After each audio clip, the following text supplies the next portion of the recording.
ದೀಪಾವಳಿ ಹಬ್ಬದ ಸಂಭ್ರಮದ ನಡುವೆ ಪಟಾಕಿ ಸಿಡಿಸಿ ಸಂಭ್ರಮಿಸುತ್ತಿದ್ದ ಜನರಿಗೆ ಈ ಬಾರಿ ಹಸಿರು ಪಟಾಕಿ ಬಳಸುವಂತೆ ಸರ್ಕಾರ ಆದೇಶವನ್ನ ನೀಡಿದೆ. ಹೀಗಾಗಿ ಪುತ್ತೂರಿನ ಜನರಿಗೆ ಇದೀಗ ದೀಪಾವಳಿಗೆ ಬೇಕಾದ ಪಟಾಕಿ ಹಾಗೂ ಗೂಡು ದೀಪಗಳು ಒಂದೇ ಸೂರಿನಡಿಯಲ್ಲಿ ಲಭ್ಯವಿದೆ. ದರ್ಬೆಯ ಪ್ರಶಾಂತ್ ಮಹಲ್ ಬಳಿಯ ವಿಶಾಲವಾದ ಮೈದಾನದಲ್ಲಿ ದರೇಶ್ ಹುಳ್ಳಾ ಅವರ ಮಾಲಕತ್ವದ ಪಟಾಕಿ ಮಳಿಗೆ ತೆರೆದಿದ್ದಾರೆ. ವಿಶಾಲವಾದ ಪ್ರದೇಶದಲ್ಲಿ ವಾಹನ ಪಾರ್ಕಿಂಗ್ ವ್ಯವಸ್ಥೆಯನ್ನ ಕೂಡ ಮಾಡಲಾಗಿದ್ದು, ಗ್ರಾಹಕರಿಗೆ ಆರಾಮದಾಯಕವಾಗಿ ಪಟಾಕಿಗಳನ್ನು ಕೊಂಡುಕೊಳ್ಳಲು ವ್ಯವಸ್ಥೆಯನ್ನ ಮಾಡಲಾಗಿದೆ.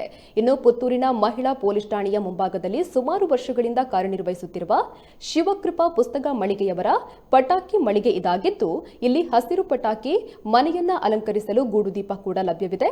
ಹೀಗಾಗಿ ಈ ಬಾರಿಯ ದೀಪಾವಳಿಗೆ ಇಲ್ಲಿಂದ ಪಟಾಕಿ ಖರೀದಿಸಿ ಸಂಭ್ರಮಿಸಿ.